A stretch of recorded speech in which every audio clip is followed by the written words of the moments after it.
ಜಾಲತಾಣವನ್ನು ಯಾವ ರೀತಿ ಪರಿಣಾಮಕಾರಿಯಾಗಿ ಸದುಪಯೋಗಪಡಿಸಿಕೊಂಡು ಅಸಹಾಯಕರಿಗೆ ನೆರವಾಗಬಹುದು ಎನ್ನುವುದಕ್ಕೆ ಇಲ್ಲೊಂದು ಅತ್ಯುತ್ತಮ ನಿದರ್ಶನವಿದೆ. ಈ ಮೂಲಕ ಸಹೃದಯಿ ಬಂಧುಗಳ ನೆರವಿನೊಂದಿಗೆ ನೊಂದವರ ಕಣ್ಣೀರು ಒರೆಸುವ ಕಾರ್ಯವನ್ನ ಮಾಡುತ್ತಿದ್ದಾರೆ ಮೊಹಮ್ಮದ್ ಆಸಿಫ್. ಆಪದ್ ಬಾಂಧವ ಆಸಿಫ್ ಎಂದೇ ಖ್ಯಾತರಾಗಿರುವ ಇವರು ಅದೆಷ್ಟೋ ಮಂದಿಗೆ ನೆರವಾಗಿದ್ದಾರೆ. ಈ ಬಗ್ಗೆ ಸ್ಪೆಷಲ್ ಸ್ಟೋರಿ ಇಲ್ಲಿದೆ ನೋಡಿ.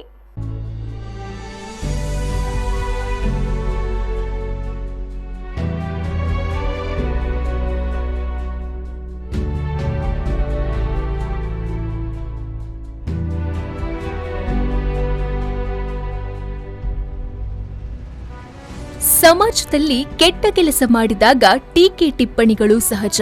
ಆದರೆ ಆಸಿಫ್ ಮಾಡುತ್ತಿದ್ದ ಉತ್ತಮ ಕೆಲಸಗಳಿಗೂ ಟೀಕೆ ಟಿಪ್ಪಣಿಗಳು ಬಂದರೂ ಎದೆಗುಂದದೆ ಮುಂದಡಿ ಇಟ್ಟ ದಿಟ್ಟ ಹೆಜ್ಜೆಯೇ ಅಂದು ಟೀಕೆ ಮಾಡುತ್ತಿದ್ದ ಜನಗಳ ಬಾಯನ್ನ ಮುಚ್ಚಿಸಿದ ಎಂದರೂ ತಪ್ಪಾಗಲಾರದು.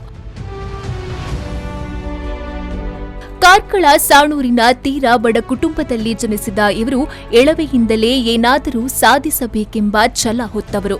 ಅವರ ಮನದಾಸೆಯನ್ನ ಬೆಂಬಲಿಸುವಷ್ಟು ಸಿರಿವಂತರು ಮನೆ ಮಂದಿಯಲ್ಲ.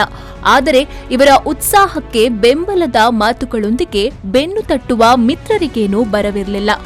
ಗೆಳೆಯರ ಮಾತಿನಂತೆ ತನ್ನ ಕುಟುಂಬದ ಹೊಟ್ಟೆಪಾಡಿನೊಂದಿಗೆ ಸಮಾಜ ಸೇವೆಗೂ ಸಹಕಾರಿಯಾದೀತು ಎಂಬ ನಿಟ್ಟಿನಲ್ಲಿ ಸಣ್ಣ ಮೊತ್ತವನ್ನ ಬಂಡವಾಳವನ್ನಾಗಿಸಿ ಬ್ಯಾಂಕ್ ಸಾಲವಾಗಿ ಪಡೆದ ಆಂಬ್ಯುಲೆನ್ಸ್ ಇವರ ಮಹದಾಸೆಗೆ ದಾರಿದೀಪವಾಗಿದ್ದು ಮಾತ್ರ ಭಗವಂತನ ಇಚ್ಛೆ ಎನ್ನುವುದರಲ್ಲಿ ಎರಡು ಮಾತಿಲ್ಲ. ಮುಂದೆ ಆಸಿಫ್ ಚಿನ್ನದ ಕೈಗಳಿಂದ ನಡೆದಿರುವುದೇ ಮಾನವೀಯ ಮೌಲ್ಯಗಳನ್ನ ಮೈಗೂಡಿಸಿಕೊಂಡ ಮಹಾಕಾರ್ಯಗಳು. ಫ್ಯಾಮಿಲಿಗಾಗಲಿ ನನ್ನ ಇದಕ್ಕಾಗಲಿ ನಾನು ಯಾರು ಕೂಡ ಇದುವರೆಗೂ ನಾನು ಯಾವುದು ಬೇಡಿಲ್ಲ. ಅದು ನನ್ನ ಸಮಸ್ಯೆ ನನಗೇ ಗೊತ್ತುಂಟು. ಖಂಡಿತವಾಗಿಯೂ ನನ್ನ ಮನೆಯ ಇನ್ಸ್ಟಾಲ್ಮೆಂಟ್ ಆಗಲಿ ನನ್ನ ಗಾಡಿ ಇನ್ಸ್ಟಾಲ್ಮೆಂಟ್ ನಂಗೆ ತಿಂಗಳಾಗುವಾಗ ನಮಗೆ ಬರುವಂಥ ಅದು ಕಷ್ಟ ಅದು ಆ ಅಲ್ಲಾಹನಿಗೆ ಬಿಟ್ಟರೆ ಬೇರೆ ಯಾರಿಗೂ ಗೊತ್ತಿಲ್ಲ. ಆದರೂ ಕೂಡ ಜನರಿಗೇನಾದರೂ ಒಂದು ಸಾಧಿಸಬೇಕು, ಅವ್ರಿಗೇನಾದರೂ ಅವರ ಕಷ್ಟಕ್ಕೇನಾದರೂ ಮಿಡಿಬೇಕು ಅಂತ ಒಂದೇ ಉದ್ದೇಶದಿಂದ ಹೋಗುವಾಗ ಹಲವಾರು ಸಮಸ್ಯೆಗಳು ನಮ್ಮ ಮುಂದೆ ಬಂತು.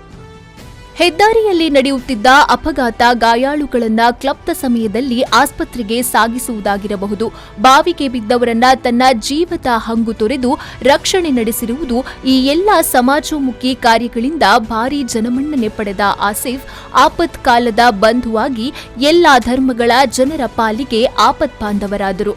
ಮತ್ತೆ ಹಿಂದಿರುಗಿ ನೋಡಿದ ಇವರು ತನ್ನ ಸಂಗಡಿಗರನ್ನ ಸೇರಿಸಿಕೊಂಡು ಮುಲ್ಕಿಯ ಕಾರ್ನಾಡಿನಲ್ಲಿ ನಿರ್ಗತಿಕರ ರೋಗಿಗಳ ಹಾಗೂ ನಿರಾಶ್ರಿತರಾಗಿ ಮೈಮೂನಾ ಫೆಡರೇಷನ್ ಹೆಸರಿನಲ್ಲಿ ಸೇವೆಗೆ ಟೊಂಕ ಕಟ್ಟಿ ನಿಂತ ಆಸಿಫ್ ಆಪತ್ತಿನಲ್ಲಿರುವ ಜನರ ಪಾಲಿನ ಆಶಾಕಿರಣವಾಗಿದ್ದಾರೆ.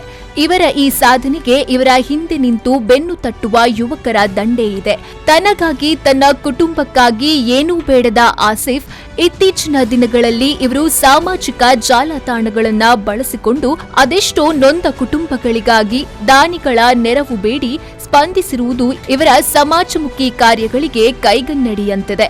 ಇಲ್ಲಿ ನನಗೆ ಒಂದು ನಾನು ಏನೇ ಒಂದು ಸಾಧನೆ ಮಾಡಿದರೂ ಏನೇ ಒಂದು ಮಾಡಿದ ತಕ್ಷಣ ನನಗೆ ಈ ಊರಿನಲ್ಲಿ ನನಗೆ ನನ್ನ ಒಂದು ಸೋಷಿಯಲ್ ಮೀಡಿಯಾದಲ್ಲಿ ಆಗಲಿ ಆ ಸಂದರ್ಭದಲ್ಲಿ ನಾನೇನೂ ಇಲ್ಲ. ಹಾಗೆ ಸಾಮಾಜಿಕ ಜಾಲತಾಣ ನನಗೆ ಮೀಡಿಯಾದಲ್ಲಿ ತೋರಿಸಿದ್ದಂತ ಹೇಳಿದರೆ ಅದು V4 ಚಾನಲ್ ನಮ್ಮ ಸುರೇಶಣ್ಣ ಬಹಳ ಹಲವಾರು ಕಾರ್ಯಕ್ರಮಗಳು ನಾವು ಈ ಮಣ್ಣಿನಲ್ಲಿ ಕೊಟ್ಟಿದ್ದೇವೆ. ರಕ್ಷಣಾ ವೇದಿಕೆಯಿಂದ ಆಗಲಿ ಆ ರಸ್ತೆ ಇದರಾಗಲಾಗಲಿ ಬೇರೆ ಬೇರೆ ರೀತಿಯ ಹೋರಾಟವನ್ನು ನಾವು ಮಾಡ್ತಾ ಬಂದವನು. ಆವಾಗ ನನ್ನನ್ನು ಪ್ರತಿಯೊಂದು ಇಂಚಿಂಚಲ್ಲೂ ನನ್ನನ್ನು ತೋರಿಸಿದಂಥದ್ದು ಅದು V4 ಚಾನಲ್. V4 ಚಾನಲ್ನ ಎಲ್ಲರಿಗೂ ನಾನು ವಂದಿಸ್ತಾ ಇದ್ದೇನೆ. ನನ್ನ ಈ ಒಂದು ಕಾರ್ಯಕ್ರಮ ನೀವು ತೋರಿಸಿ ಈ ಮಟ್ಟಕ್ಕೆ ಬೆಳೆಸಿದ್ದೀರಿ. ಇವಾಗ ನಾನು ಸಾಮಾಜಿಕ ಜಾಲತಾಣದಲ್ಲಿ ಇದ್ದರೂ ಕೂಡ ಆ ಸಂದರ್ಭದಲ್ಲಿ ಏನೂ ಇಲ್ಲದ ದಿವಸದಲ್ಲಿ ನೀವು ತೋರಿಸಿದ್ದಕ್ಕೆ ನಿಮಗೆ ನಾನು ಖಂಡಿತವಾಗಿ ಚಿರಋಣಿ. ತನಗಾಗಿ ಏನೂ ಬೇಡದ ಆಸಿಫ್ ಇದೀಗ ಮತ್ತಷ್ಟು ನೊಂದ ಜೀವಗಳಿಗೆ ಆಸರೆಯಾಗ ಬಯಸಿದ್ದು, ಅದಕ್ಕಾಗಿ ಬಹಳಷ್ಟು ಸ್ಥಳಾವಕಾಶದ ಅಗತ್ಯವಿದ್ದು, ಅದಕ್ಕಾಗಿ ಒಂದಿಷ್ಟು ಮುಂಗಡ ಹಣ ಪಾವತಿಸಲಾಗಿದೆಯಾದರೂ ಅದನ್ನು ಪೂರ್ಣವಾಗಿ ಪಡೆಯಲು ಅಸಾಧ್ಯವಾದ ಕಾರಣ ದಾನಿಗಳ ನೆರವನ್ನ ಪಡೆಯಬೇಕಾಗಿದೆ ಎನ್ನುತ್ತಾರೆ ಸ್ವತಃ ಆಪತ್ ಬಾಂಧವ ಆಸಿಫ್. ಖಂಡಿತವಾಗಿಯೂ ಈಗ ಜನರು ನನ್ನನ್ನು ಗುರುತಿಸುವ ಮಟ್ಟಿಗೆ ಬಂದಿದ್ದೇನೆ.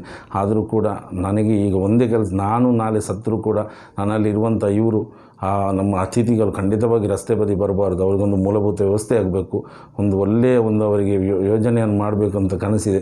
ಖಂಡಿತವಾಗಿಯೂ ನಿಮ್ಮ ಈ ಒಂದು ಮೀಡಿಯಾ ಬಿಫೋರ್ ಚಾನಲ್ ಮುಖಾಂತರ ನಾನು ವಿನಂತಿಸ್ತಾ ಇದ್ದೇನೆ.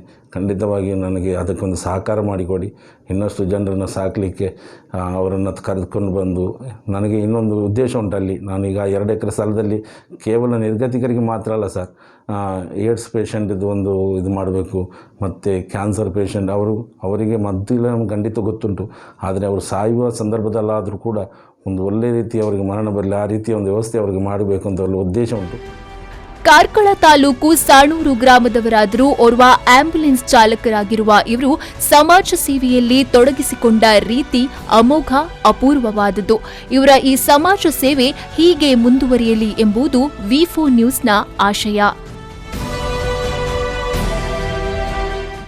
ಸುರೇಶ್ ಎರ್ಮಾಳ್, ವಿ4 ನ್ಯೂಸ್ 24/7, ಪಡುಬಿದ್ರಿ.